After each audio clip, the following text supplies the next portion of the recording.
Good morning. જોઈએ બાળકો, chapter 9 lecture number 28. 9ના chapter પ્રમાણે અગાઉ આપણે જોઈ ગયા છે. હવે જે બાબત આપણે જોઈશું તે છે અભયારણ્ય, રાષ્ટ્રીય ઉદ્યાનો અને જૈવ આરક્ષિત ક્ષેત્ર. તો બાળકો, એ બાબતને આપણે ધ્યાનમાં રાખીશું કે જૈવ આરક્ષિત ક્ષેત્ર શું છે, રાષ્ટ્રીય ઉદ્યાન શું છે અને અભયારણ્ય શું છે. નાના ધોરણ 6, 7, 8, 9 ને ધ્યાનમાં રાખતા આપણે આ બાબતો આપણે વ્યાખ્યાગત રીતે ભણી ગયા છે, પણ એમાં કઈ રીતે સમજદારી આપી છે કે કેળવી છે એને સમજીશું. વન્ય જીવન સંરક્ષણના હેતુસર અભયારણ્ય, રાષ્ટ્રીય ઉદ્યાન અને આરક્ષિત ક્ષેત્રોની સ્થાપના કરવામાં આવી, જેનો હેતુ આપણે જાણીએ છીએ કે બધા જ પ્રકારના જીવજંતુઓ અને બધા જ પ્રકારના મોટા પ્રાણીઓનું એકંદરે રક્ષણ થવું જોઈએ. અને એ માટે આપણે પહેલું જોઈશું અભયારણ્ય. એમાં ધ્યાન રાખશું, ચોક્કસ મર્યાદામાં માનવ પ્રવૃત્તિઓને અનુમતિ આપવામાં આવે છે. એના જે મુદ્દાઓ છે તે અભયારણ્યના આપણે તારવવાના છે. ચોક્કસ મર્યાદામાં, ચોક્કસ મર્યાદા. હવે એ વાત તરફ આપણે ધ્યાન આપશું કે ચોક્કસ મર્યાદા એટલે કઈ, તો અમુક પ્રકારનો જંગલ કે અમુક પ્રકારનો વિસ્તાર કે જેમાં દાખલા તરીકે 1 થી 5 કિલોમીટર હોય તો ત્યાં સુધી અંદર જવાની છૂટછાટ, એટલે આ શું થયું, ચોક્કસ મર્યાદામાં અને ચોક્કસ નિયમિતતામાં રહીને અનુમતિ આપવામાં આવે છે, જેમાં આપણે અનેક પ્રકારની કે અમુક પ્રકારની શું કરી શકીએ છીએ, તો જે તે પ્રકારની પ્રવૃત્તિઓ કરી શકીએ છીએ. સત્તાધારી પાસેથી અનુમતિ મેળવ્યા બાદ, યાદ રાખશો, સત્તાધારી પાસેથી અનુમતિ મેળવ્યા બાદ પાલતુ પશુઓને ચરાવવાની છૂટ મેળવી શકાય છે. અહીંયા આપણે પાલતુ જે પ્રાણીઓ છે, પશુઓ જે છે એને ચરાવી શકીશું.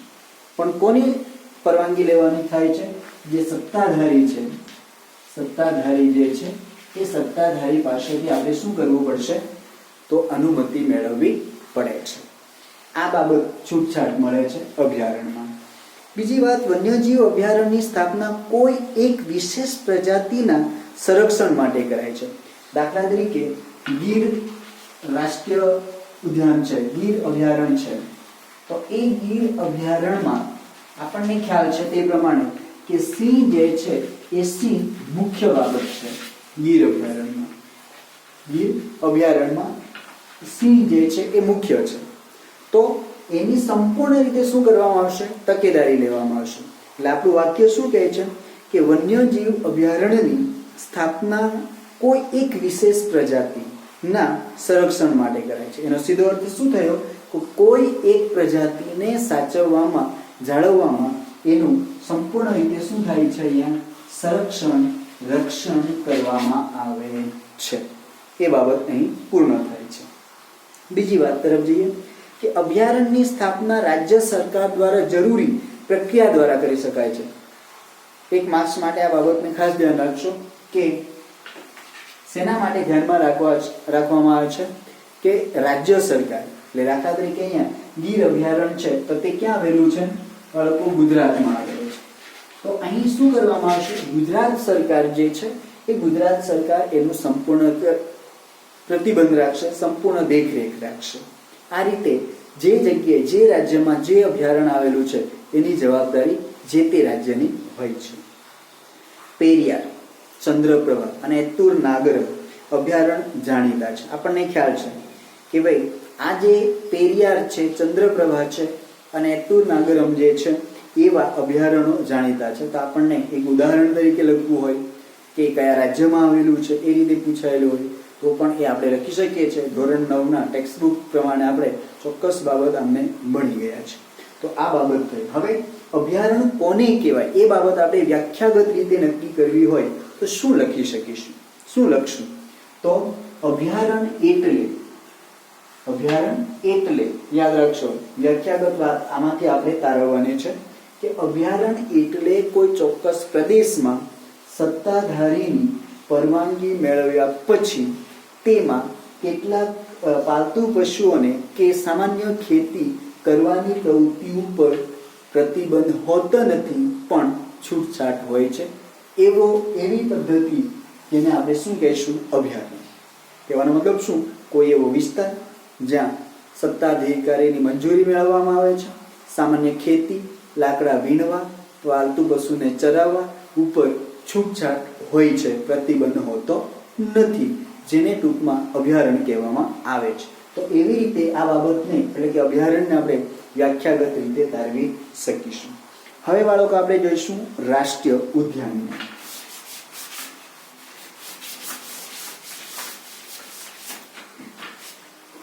જોઈએ બીજા નંબરનો મુદ્દો જે છે તે રાષ્ટ્રીય ઉદ્યાન.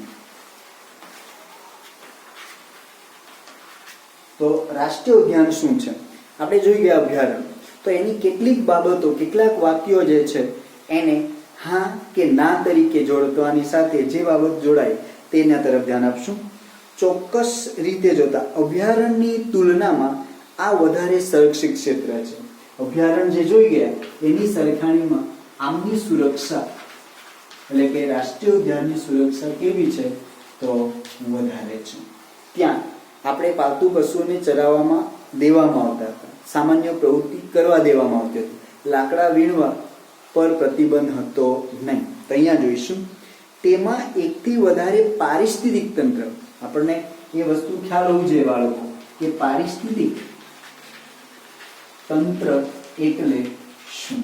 તો પારિસ્થિતિક તંત્ર તેને કહી શકાય, યાદ રાખશો, પારિસ્થિતિક તંત્ર તેને કહી શકાય કે પરિસ્થિતિને અનુકૂળ બનતું હોય. દાખલા તરીકે સામાન્ય પશુ પક્ષીઓ છે, મોટા કદાવર પ્રાણીઓ છે, તો એના માટે અનુકૂળ વાતાવરણ કે પરિસ્થિતિ ઊભી થતી હોય એવું એક જંગલનું તંત્ર બનતું હોય, રહેતું હોય, જ્યાં કોઈ છેડછાડ ન હોય, કોઈ શિકાર ન હોય, તો એવી પરિસ્થિતિને અહીં શું કરવાની છે?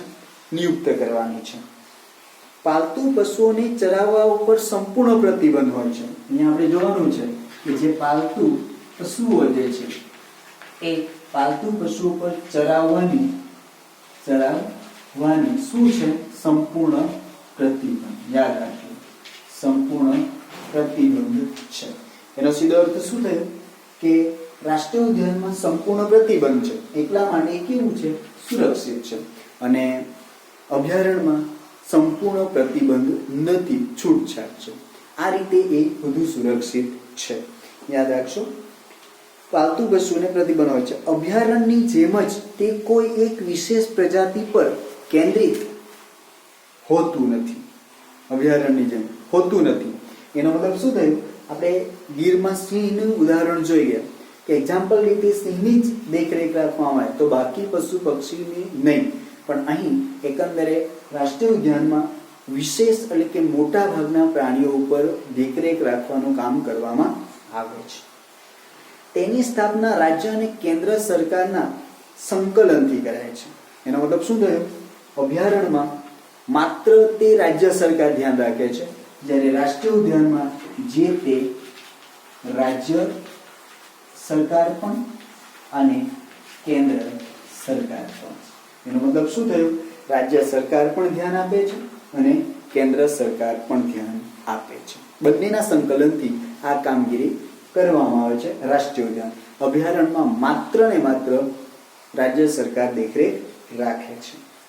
કાઝીરંગા, યાદ રાખશો, કાઝીરંગા, કોર્બેટ, વેળાવદર, દરિયાઈ રાષ્ટ્રીય ઉદ્યાન અને ગીર અને દચ્ચીગામ વગેરે અગત્યના રાષ્ટ્રીય ઉદ્યાનો છે. આપણને ખ્યાલ છે ગીર, દરિયાઈ રાષ્ટ્રીય ઉદ્યાન અને વેળાવદર ત્રણે ત્રણ ક્યાં આવેલું છે? તો કે ગુજરાતમાં આવેલા છે. કાઝીરંગા જે છે એ અરુણાચલ પ્રદેશમાં આવેલ છે. દચ્ચીગામ જે છે એ જમ્મુ કાશ્મીર રાજ્યમાં આવેલ છે. અને કોર્બેટ જે છે એ કોર્બેટ ઉત્તરાખંડ રાજ્યમાં આવેલો છે. એનો સીધો અર્થ શું થાય બાળકો? કે આ રીતે રાષ્ટ્રીય ઉદ્યાનો આપણા દેશના જુદા જુદા રાજ્યોમાં આવેલા છે. એ બધી જ બાબતોને લઈને નકશાની વિગત પણ આપણે લેસનના રૂપમાં ટાંકીશું, લેસનના રૂપમાં એને ધ્યાનમાં રાખીશું. તો આ રીતે આપણે એમનું ધ્યાન રાખીને યાદ રાખવાનું છે કે કયું રાષ્ટ્રીય ઉદ્યાન કયા રાજ્યમાં આવેલું છે એને પણ આપણે ધ્યાનમાં લેવાનું છે. આ મુદ્દો થયો રાષ્ટ્રીય ઉદ્યાનનો. હવે બાળકો આપણે મુદ્દો જોઈશું ત્રીજા નંબરનો મુદ્દો અને તે છે જીવ આરક્ષિત ક્ષેત્ર. તો જોઈએ ત્રીજા નંબરનો જે મુદ્દો છે જીવ આરક્ષિત ક્ષેત્ર. હવે એક વસ્તુનો આપણે બાબતને ધ્યાનમાં રાખવાની છે. અભયારણ્યની વ્યાખ્યા આપણે કઈ રીતે લીધી કે કોઈ ચોક્કસ પ્રદેશમાં સત્તાધારીની પરવાનગી લીધા પછી પશુઓને ચરાવવા, લાકડા વીણવા, હરવા ફરવા અને સામાન્ય પ્રવૃત્તિ કરવા ઉપર પ્રતિબંધ હોતો નથી, એટલે કે છૂટછાટ હોય છે, જેને શું નામ આપવામાં આવ્યું? અભયારણ્ય. બીજો મુદ્દો કયો જોઈએ તો કે રાષ્ટ્રીય ઉદ્યાન. તેમાં કઈ બાબત રહી કે કોઈ ચોક્કસ પ્રદેશમાં સત્તાધિકારીની પ્રવૃત્તિ મેળવ્યા પછી સામાન્ય પ્રવૃત્તિનો કેટલેક અંશે, મહદ અંશે, થોડા અંશે શું કરાય છે? છૂટછાટ મળે છે, પણ કેટલીક બાબતો ઉપર પ્રતિબંધ, સંપૂર્ણ પ્રતિબંધ હોય છે, જેમ કે પશુ ચરાવવા. એવો જે વિસ્તાર છે તેને ટૂંકમાં રાષ્ટ્રીય ઉદ્યાન કહેવામાં આવે છે. ત્યાં એટલે કે અભયારણ્યમાં કોની સંપૂર્ણતા હોય છે? જે તે રાજ્ય સરકારની. અને રાષ્ટ્રીય ઉદ્યાનમાં રાજ્ય સરકાર પણ અને કેન્દ્ર સરકાર. અને ત્રીજી બાબત જે છે તે જીવ આરક્ષિત ક્ષેત્ર. એટલે બંનેની બાબતોમાં આપણે વ્યાખ્યાગત બાબત પણ સમજી જઈએ છીએ.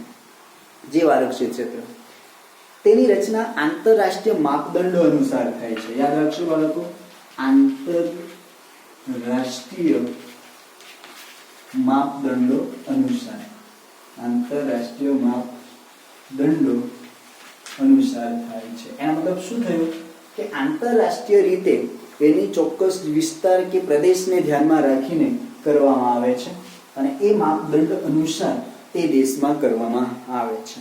જે તે ક્ષેત્રની પ્રાકૃતિક એટલે પ્રકૃતિના તમામ બાબતો, જંગલ, જમીન, જળ, બધી જ બાબતનો, પ્રકૃતિ તત્વોનો એમાં ધ્યાનમાં રાખીને કરવામાં આવે છે.